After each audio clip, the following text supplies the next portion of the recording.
Hello friends, नमस्कार, welcome to our channel. तो friends, आज है 20 मई 2020 और 20 मई 2020 से रिलेटेड करंट अफेयर के जितने भी इंपॉर्टेंट क्वेश्चन बनते हैं वो आज की हम इस वीडियो में डिस्कस करेंगे। और उसके अलावा उन क्वेश्चन से रिलेटेड जितने भी इंपॉर्टेंट फैक्ट है वो भी मैं आपको बताऊंगा, तो आप वीडियो को अंत तक जरूर देखें। तो बढ़ते हैं पहले क्वेश्चन की ओर।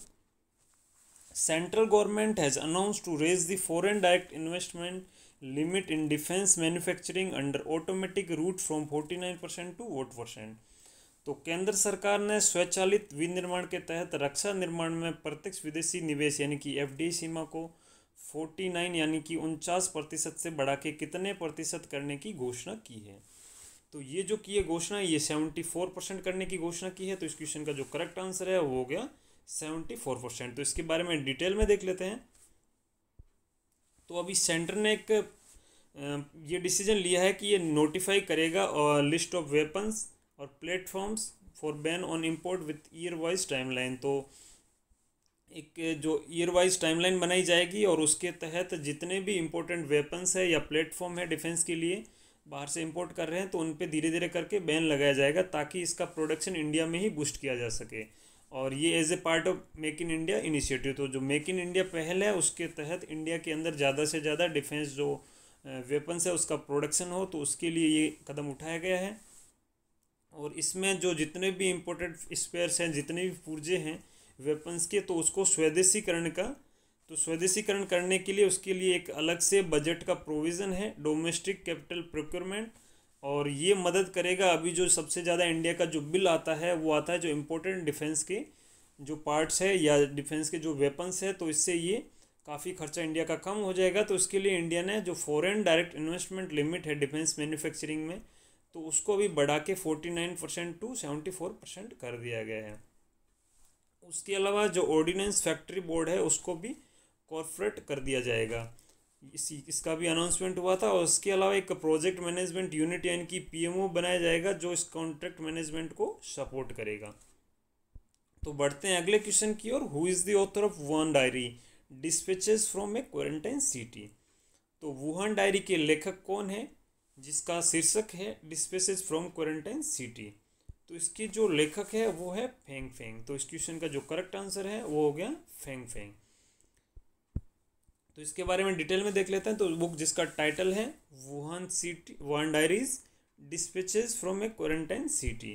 तो इसकी एक चाइनीज़ जो लिटरेसी राइटर है फेंग फेंग वो उसके ऑथर है। तो उन्होंने कंपाइलेशन किया है किसका, ऑनलाइन डायरी एंट्रीज का, सोशल मीडिया जितनी भी पोस्ट है और डॉक्यूमेंट्स है, जो कि अभी जो कोविड-19 महामारी के दौरान जो लॉकडाउन हुआ था 60 दिनों का, तो उसके दौरान जितने भी सोशल मीडिया पोस्ट है तो उनको मिला के एक बुक बनाई है। और ये बुक में क्या कैप्चर किया गया है, जो महत्वपूर्ण चुनौतियाँ थी डेली लाइफ में, दैनिक दिनचर्या में, क्योंकि मूड का चेंज हो रहा था, इमोशन चेंज हो रही थी, क्योंकि लोग क्वारंटाइन में घर में बैठे हुए थे जिसके पास कोई भी रिलायबल इन्फॉर्मेशन नहीं थी कि क्या करना है क्या नहीं करना है। तो it is a remarkable record of the extraordinary time. तो बढ़ते हैं अगले क्वेश्चन की ओर। Name the programme which was launch for online education from 1 to 12th class announce under Atmanirbhar Bharat अभियान। तो उस कार्यक्रम का नाम बताना है जिसे ऑनलाइन शिक्षा 1 से 12 के लिए शुरू किया गया था और ये आत्मनिर्भर भारत अभियान के तहत शुरू किया है।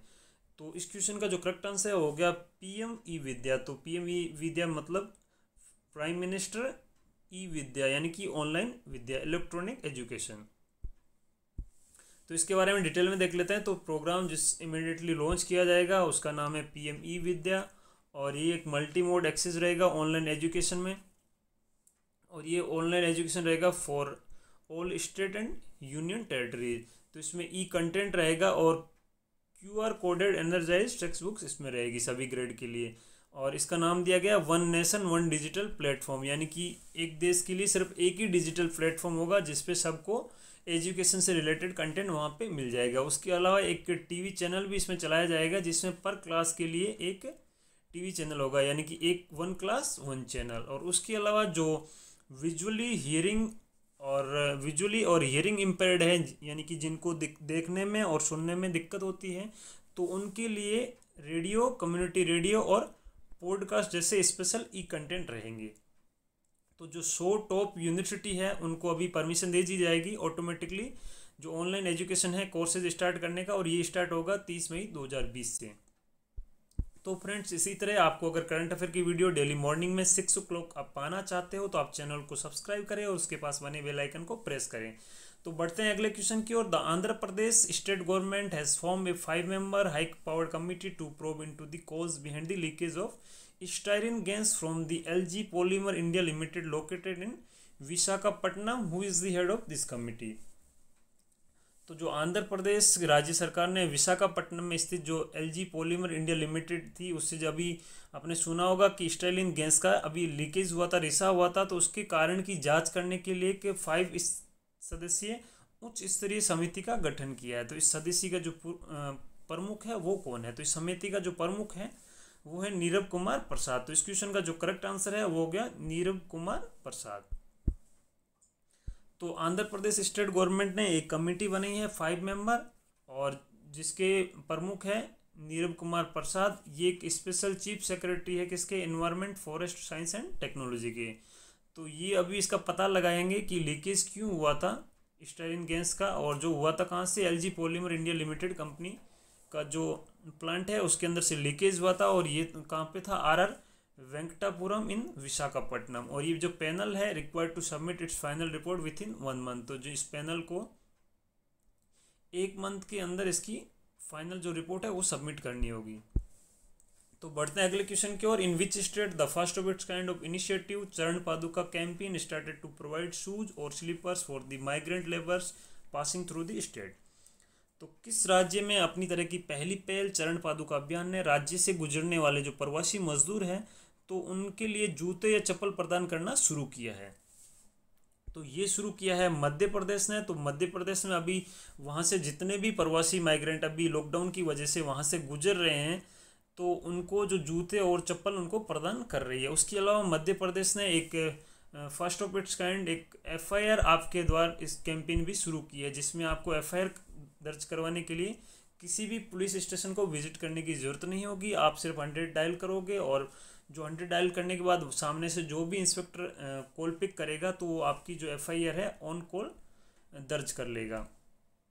तो इसके बारे में डिटेल में देख लेते हैं। तो मध्य प्रदेश ने एक नई पहल शुरू की है चरण पादुका कैंपेन, और इसमें इन्होंने जो माइग्रेंट लेबरर्स है यानी कि प्रवासी मजदूर है जो वहाँ से गुजर रहे हैं राज्य के अंदर से, तो उनको जो नंगे पाँव हैं तो उनको चप्पल और जूते प्रोवाइड किया जा रहा है ताकि उनका दर्द कुछ कम हो सके।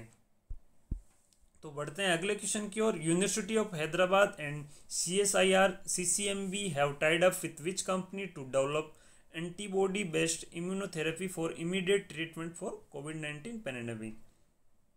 तो हैदराबाद विश्वविद्यालय और CSIR CCMB ने कोविड-19 महामारी के लिए तत्काल उपचार के लिए एक एंटीबॉडी आधारित इम्यूनोथेरेपी विकसित करने के लिए किस कंपनी के साथ समझौता किया है? तो ये जो समझौता किया है ये किया है विन्स बायो प्रोडक्ट्स लिमिटेड के साथ। तो इस क्वेश्चन का जो करेक्ट आंसर हो गया वो हो गया विन्स बायो प्रोडक्ट लिमिटेड। तो इसके बारे में डिटेल में देख लेते हैं। तो जो यूनिवर्सिटी ऑफ हैदराबाद है और CSIR है यानी कि council of scientific and industrial research और सेंटर फॉर सेलुलर और मॉलिक्यूलर बायोलॉजी यानी कि CCMB ने टाई अप किया है विन्स बायो प्रोडक्ट लिमिटेड के साथ में, जिससे कि इंटी सीरम मैन्युफैक्चरिंग कंपनी जो कि इंक्यूबेशन सेंटर है तो ये डेवलप करेगा एंटीबॉडी बेस्ड इम्यूनोथेरेपी, जिससे कि जो कोविड-19 महामारी है उसका तत्काल इलाज शुरू किया जा सके। तो फ्रेंड्स आप किसी भी लक्ष्य के लिए अगर तैयारी कर रहे हो तो उसके लिए आपको रेगुलर होना बहुत ही ज़रूरी है। तो आप इस वीडियो को भी रेगुलर देखें, करंट अफेयर के जितने भी वीडियोज़ है उसको आप रेगुलर देखें बिना किसी दिन स्किप किए हुए, तो उससे आपको ज़्यादा से ज़्यादा फायदा होगा। तो बढ़ते हैं अगले क्वेश्चन की ओर। The Gujarat government has made digital payment mandatory in which city? तो गुजरात सरकार ने किस शहर में डिजिटल भुगतान को अनिवार्य कर दिया गया है? तो गुजरात की जो कैपिटल है वो तो है गांधीनगर, और गांधीनगर से 25 किलोमीटर दूर है गुजरात की जो बड़ी सिटी है अहमदाबाद। तो अहमदाबाद में ये अभी डिजिटल जो भुगतान है वो मैंडेटरी कर दिया गया है, क्योंकि जो कोविड-19 के जो केसेस है वो अहमदाबाद और सूरत में बहुत ज़्यादा है। तो उसी की वजह से गवर्नमेंट ने जो अहमदाबाद में जो डिजिटल भुगतान है उसको अनिवार्य कर दिया गया है। तो जो कोविड-19 को फैलने से रोकने के लिए करेंसी नोट के थ्रू भी ये फैलती है, तो जो गुजरात गवर्नमेंट है तो उन्होंने अभी ये मैंडेटेड कर दिया है कि जितने भी होम डिलीवरी के पेमेंट हो तो वो ऑनलाइन के थ्रू हो। तो बढ़ते हैं अगले क्वेश्चन की ओर। ए GOM panel headed by social justice and employment minister on employment has drafted many proposals that includes land pooling to corporate agriculture, opening up EPF and ESI for the unorganized sector. Who is the current social justice and empowerment minister? तो सामाजिक न्याय और अधिकारिता मंत्री की अध्यक्षता में एक GOM यानी कि गवर्नमेंट ऑफ मिनिस्ट्री की पैनल ने कई प्रस्ताव का मसूदा तैयार किया है, जिसमें असंगठित क्षेत्र के लिए EPF और ESIC को खोलने, कॉर्पोरेट कृषि के लिए भूमि पुलिंग शामिल है। तो वर्तमान में जो सामाजिक न्याय और अधिकारिता मंत्री है वो कौन है? तो वो है थावरचंद गहलोत। तो इस क्वेश्चन का जो करेक्ट आंसर है वो है थावरचंद गहलोत। तो जो थावरचंद गहलोत है वो है सोशल जस्टिस और एम्पावरमेंट के मिनिस्टर। तो फ्रेंड्स बढ़ते हैं अगले क्वेश्चन की ओर। Name the country which has developed I feel you an intelligent bracelet which will help users respect social distancing rule. तो उस देश का नाम बताना है जिसने आई फील यू विकसित किया है, जो एक बुद्धिमान ब्रेसलेट है जो उपयोगकर्ता को सामाजिक दूरी के नियमों का सम्मान करने में मदद करेगा। तो ये जो ब्रेसलेट है ये डेवलप किया है इटली ने। तो इस क्वेश्चन का जो करेक्ट आंसर है वो हो गया इटली। तो जिनोवा बेस्ड जो इटालियन कंपनी है, इटालियन इंस्टीट्यूट ऑफ टेक्नोलॉजी है, तो उन्होंने डेवलप किया आई फील यू, और ये एक इंटेलिजेंट ब्रेसलेट है जो कि यूजर्स को सोशल डिस्टेंसिंग के रूल को मेंटेन करने के लिए हेल्प करेगा। और ये जो टेक्नोलॉजी है एक वीडियो कॉन्फ्रेंस के माध्यम से लॉन्च किया गया था, और इसमें पार्टिसिपेंट में जो ल्यूंगिरा गवर्नर आए थे जो नानी टोटी, और IIT के जो प्रेसिडेंट है जॉर्जिया मेटा, तो वो भी इसमें उपस्थित थे।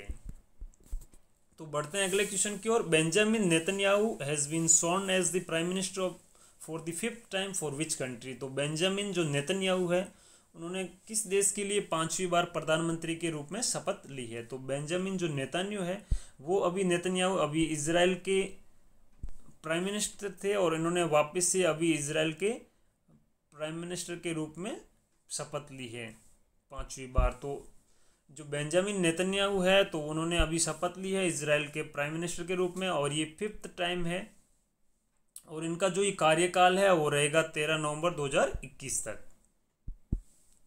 तो फ्रेंड्स आज के करंट अफेयर में बस इतना ही। अगर आपको वीडियो पसंद आया तो आप लाइक शेयर और कमेंट करना ना भूलें, और उसके अलावा आप हमारा टेलीग्राम ग्रुप भी ज्वाइन कर सकते हो। टेलीग्राम ग्रुप में आपको डेली जो वीडियो है करंट अफेयर के उसकी लिंक, आपको PDF फाइल, और उसके अलावा आपको पढ़ाई जो स्टडी रिलेटेड और भी स्टेप आपको वहाँ मिल जाएगा। तो आप जाइए और हमारे टेलीग्राम ग्रुप को ज्वाइन कर लीजिए। So friend, thank you so much for watching and stay tuned for more updates.